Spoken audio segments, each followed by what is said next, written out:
Olá, essa é a segunda competência do nosso curso de Web Design Avançado. Conhecer as técnicas de programação procedural com JavaScript.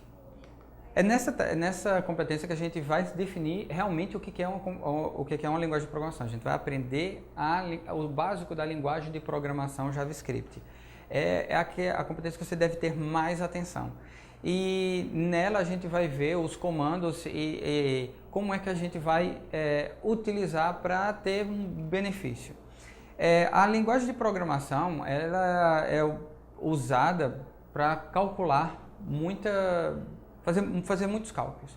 E esses cálculos eles exigem uma numeração, eles exigem uma matemática. E a primeira coisa que a gente tem que entender é o que são os literais ou as constantes. Os literais, eles são os números que a gente usa para poder fazer os cálculos. Também são os textos que a gente escreve literalmente.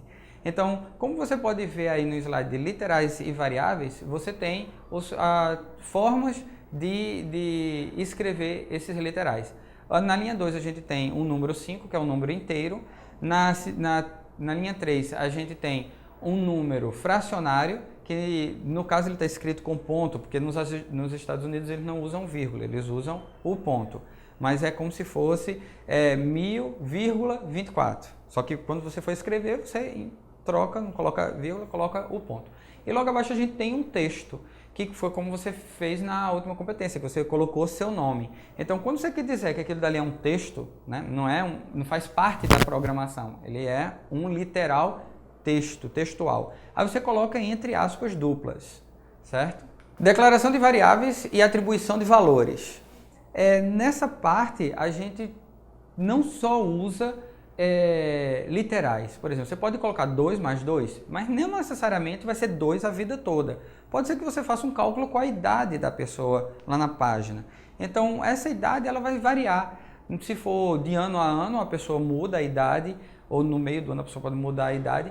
E também pode ser que outros usuários utilizem. Então, esse valor ele vai ser variável. E essa variabilidade é colocada como na linguagem de programação? Através de uma estrutura chamada variáveis.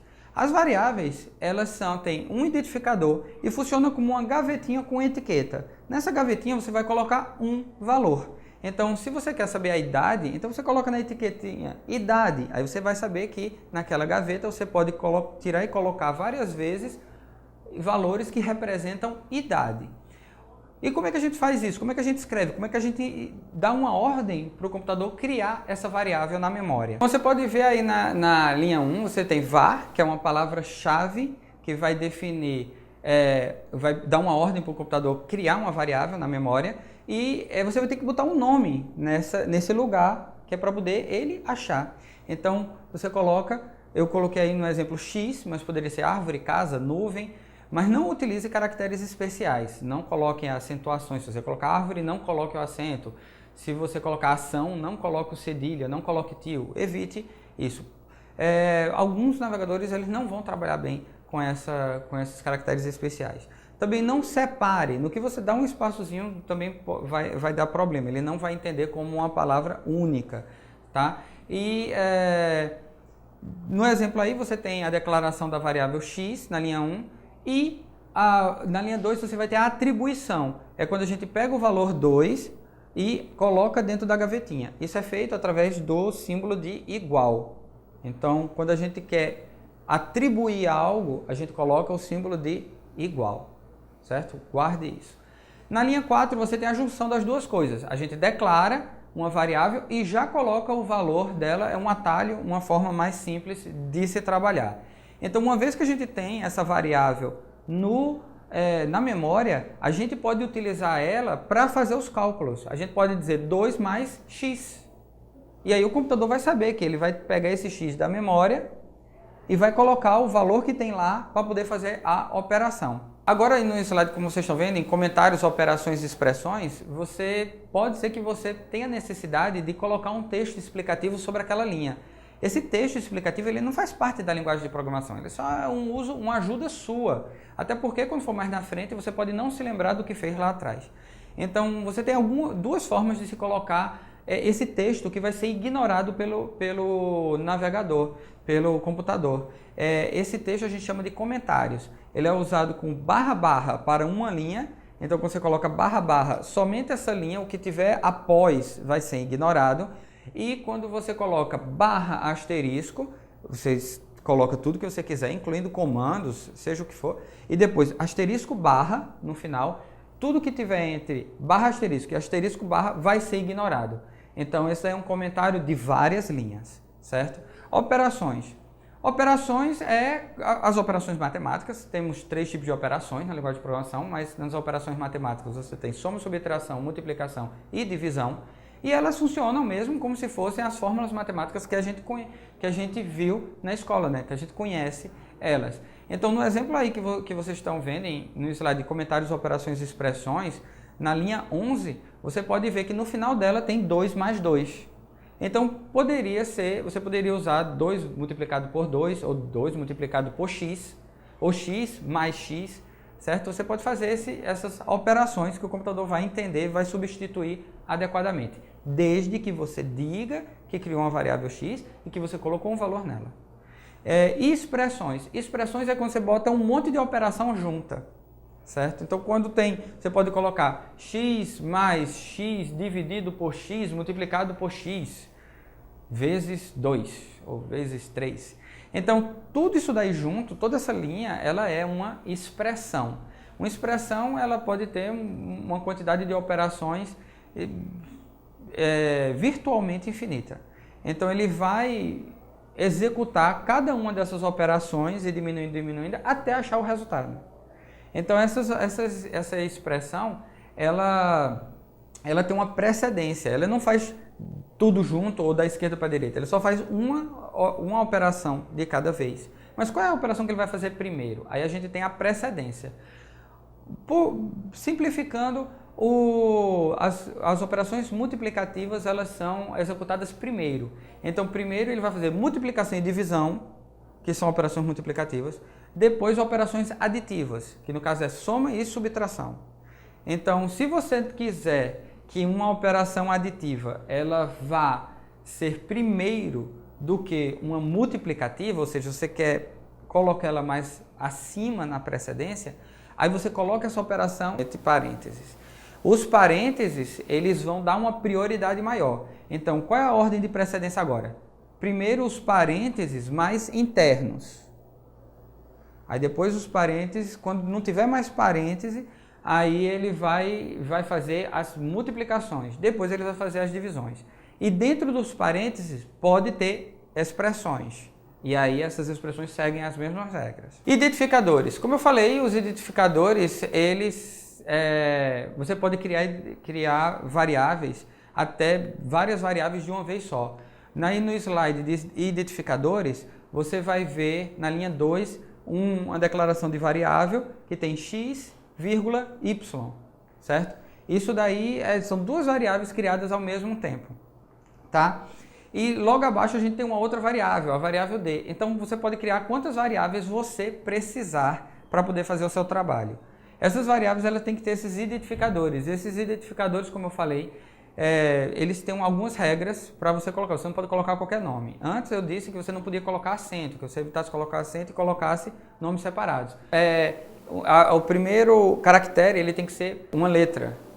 Ele não pode ser um número. Depois desse primeiro caractere, aí você pode colocar números e outras letras. Mas não só de operadores operadores matemáticos a gente tem outros tipos de operadores. Os operadores comparativos, como vocês podem ver aí no slide de operadores comparativos, você vai ver que ele vai pegar 2 valores e fazer uma comparação. Então a gente tem maior que, menor que, maior que ou igual, menor que ou igual. O igual, ele vai ser colocado igual pelo símbolo de igual 2 vezes. Então você vai ter igual, igual, que vai ser o equivalente a comparação de igualdade. É como se você dissesse x é igual a y.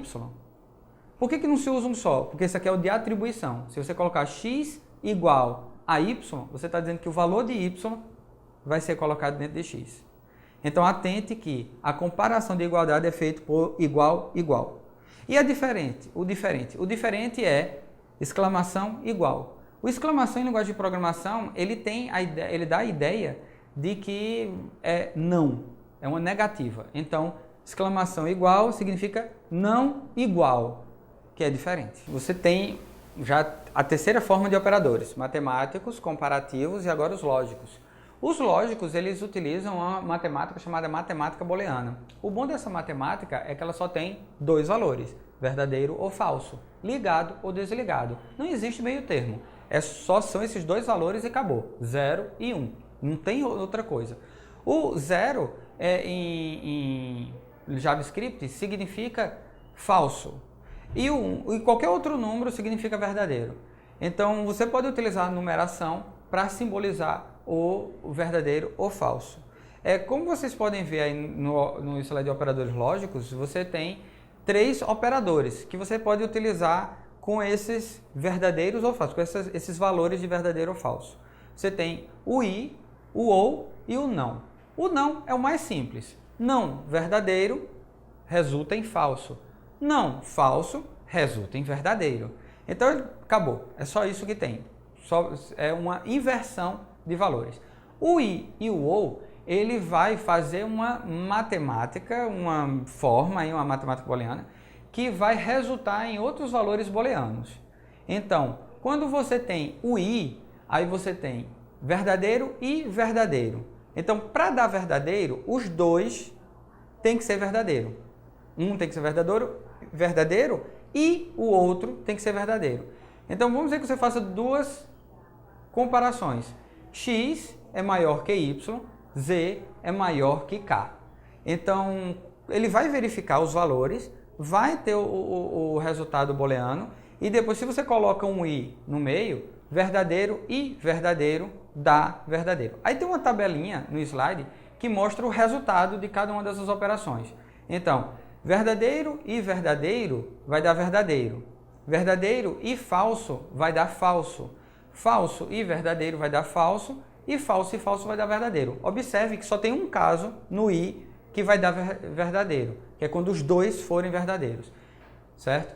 E o ou? O ou, ele é mais liberal, ele só precisa de um ou outro tem que ser verdadeiro, certo? Então, verdadeiro, verdadeiro, verdadeiro, ou verdadeiro, verdadeiro. Verdadeiro ou falso, temos um verdadeiro, então vai dar verdadeiro. Falso ou verdadeiro vai dar verdadeiro. E falso ou falso, não tem verdadeiro, vai dar falso. Certo? Então isso daí você vai ter que decorar, você vai ter que procurar entender. Tem vários exemplos na internet, vários exercícios que você precisa fazer para pegar esse conceito. Nesse slide que tem precedência, você vai ver as operações, tanto comparativas quanto lógicas, e o que vem primeiro do que outra. Então, quando você tiver uma expressão, você consulta a tabelinha e aí você vai saber o que vai ser feito antes da outra operação. Agora temos as estruturas que vão definir o fluxo. No fluxo normal, você tem as linhas 1, depois a 2, depois a 3, depois a 4. Mas pode ser que você queira evitar determinadas linhas ou fazer elas dependendo de algo. Por exemplo, você pergunta a idade para o usuário, se ele for menor de 18 anos, ele não vai ter acesso a um determinado conteúdo, se ele for menor de 18 anos. Então você precisa comparar a idade que você perguntou a ele com a numeração de 18. Se for menor, você não exibe. Se for maior, você exibe.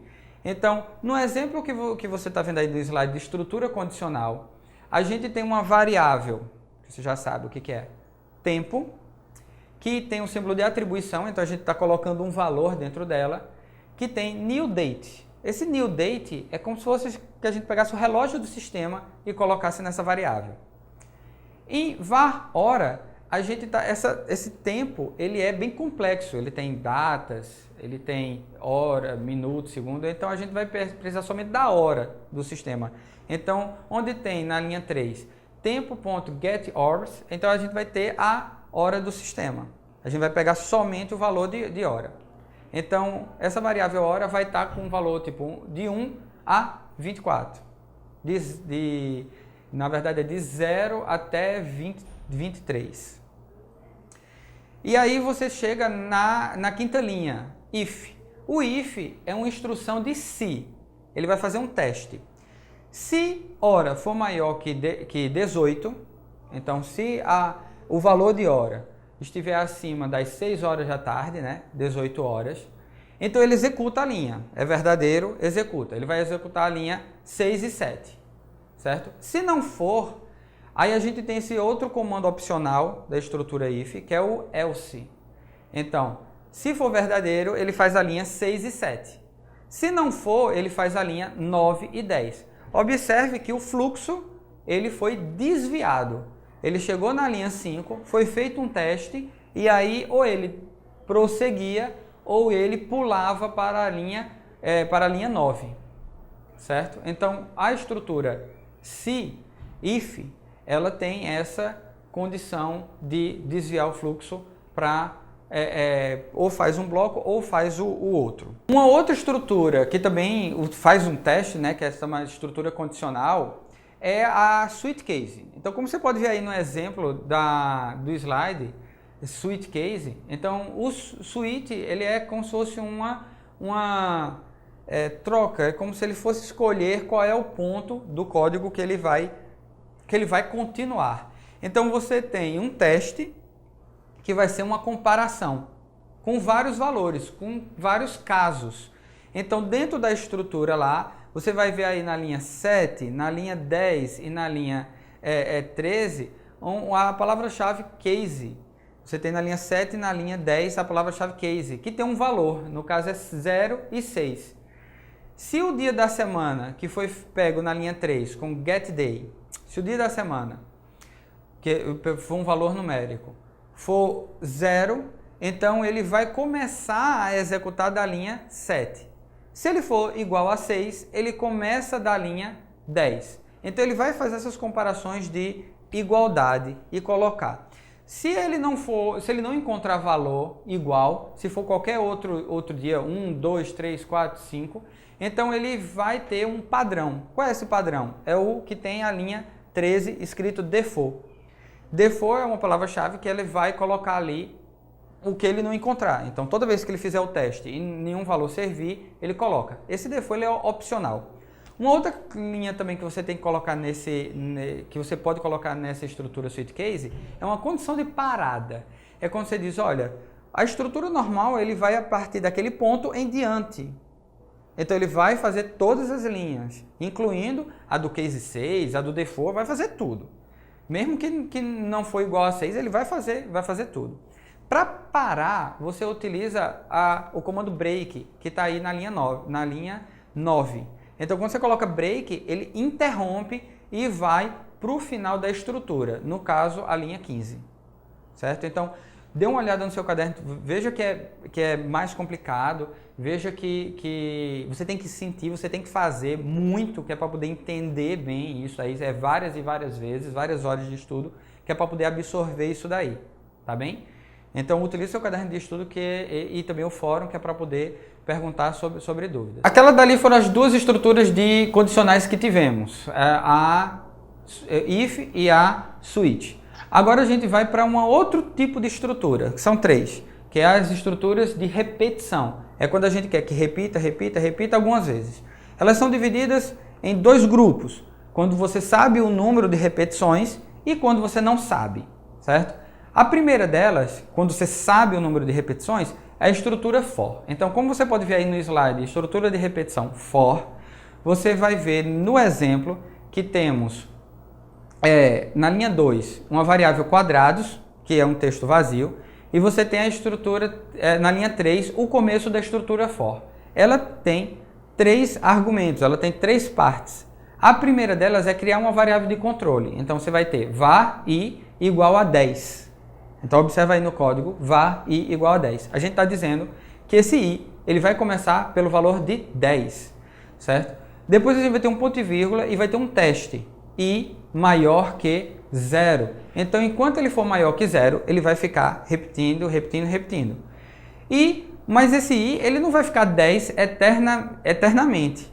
ele vai sofrer uma variação. Então temos aí i menos menos. Esse menos menos é uma operação que ele vai subtrair 1. Então ele começa com 10, 9, 8, 7, 6, 5, 4, 3, 2, 1, 0. 0 não é maior do que 0. E aí ele encerra a repetição. Observe que nesse exemplo daí, ele está de trás para frente. Ele está de 10 e vai até 0. Então, no caderno de estudo, você vai ter o contrário dele, ele indo de 0 até 10. Veja a diferença, faça testes e veja como é que ele é trabalhado. Na linha 5, a gente tem a repetição. Então, ele vai, da linha 4 à linha 6, a gente vai ter a repetição. Então, observe também que a gente tem o comando for e a gente tem um comando if dentro dele. Então, a gente pode sim combinar. A gente pode colocar laços dentro, laço for dentro de laço for, if, pode fazer inversão. A gente tem que raciocinar o que a gente precisa para poder fazer. Certo? Então estude bem aí, eu estudo bem essa parte. O outro tipo de estrutura de repetição, a gente não sabe quando vai parar. Como assim? Você lembra que no outro, na estrutura for, a gente tinha uma variável de controle. A gente dizia quando ela começava, quando ela parava e de quanto em quanto ela ia. Certo? Nesse caso daí, a gente não sabe quando ele vai parar. Porque a gente pode perguntar para o usuário quando ele quer que pare. E aí a gente não sabe quando ele vai querer parar. Então é esse tipo de situação que entra essas outras duas estruturas de repetição. Então nesse primeiro exemplo, estrutura de repetição while, a gente vê que ele tem aí ele vai pegar tem uma variável d que vai pegar o elemento het0. Então ele vai pegar esse elemento. Ele está criando aí uma variável mais igual a true, verdadeiro. Então true ele tem é uma palavra-chave que diz verdadeiro. A gente dentro dessa variável d, a gente pega o seu conteúdo HTML e deixa ele vazio. Então ele vai apagar o que tiver dentro dele. E então na linha 6 a gente tem o while. O while ele vai fazer essa repetição baseada nesse teste. Esse teste é o que está entre parênteses, que está escrito mais. Quando esse valor de mais, em um determinado momento, que a gente não sabe, deixar de ser verdadeiro, passar a ser falso, aí para a repetição. Mas quando é que ele vai deixar de ser falso? Vamos dar uma olhada no código. Na linha 7, a gente tem que esse mais vai ser atribuído com o valor de uma pergunta para o usuário. Então a gente pergunta ao usuário nesse comando confirme. Adicionar quadrado, então vai aparecer uma caixinha de diálogo, ok ou cancelar. Então se ele disser ok, sim, continua com a repetição, vai verdadeiro. Quando ele não quiser mais, ele aperta em cancel e aí não vai ter mais repetição. Então, o que vai acontecer? Ele pega esse mais, coloca falso e aí interrompe. Enquanto ele estiver apertando ok, ok, ok, ele vai ficar repetindo, certo? Mas quando é que vai parar? Só quando o usuário quiser, a gente não sabe quando vai ser. Então, nessa linha 8, ele vai ficar colocando div id het2. Então, você vai ver que ele vai ficar sempre adicionando, colocando mais e mais e mais e mais quadradinhos que vão ser exibidos, certo? Então, quando a gente rodar isso daí no navegador, ele vai aparecer a caixinha e você vai apertar ok, ok, ok. Quando você não quiser mais, você aperta em cancel e aí ele vai colocar a quantidade de quadrados que o usuário quis, certo? Então o while ele vai ficar sempre repetindo, para que você não tenha que digitar a repetição. A estrutura do while, ele faz a mesma coisa que o while, só que a diferença está no teste. Se você prestou atenção no slide passado, você tinha o while e o teste do mais. Aí a gente antes tinha que colocar um verdadeiro antes, ou seja, a gente já assumia que ia ter um quadrado independente do que o usuário colocasse, certo? Então, a gente já está assumindo isso. Para a gente não ter que fazer isso, temos o do while, onde o teste é no final. Então, observe aí no código do slide estrutura de dados do while, que você vê que é a mesma coisa, só que em vez de usar o while, ele está usando o do while. Então, você tem na linha 6 o do, você tem a repetição, que vai acontecer de todo jeito, e no final você vai ter o while, e é nesse momento que ele faz o teste. Então, qual é a diferença do while antes para o do while. No while, o teste é feito antes, e no do while, o teste é feito no final. Aí você pode até dizer, mas eu posso fazer isso com qualquer estrutura de repetição. Pode.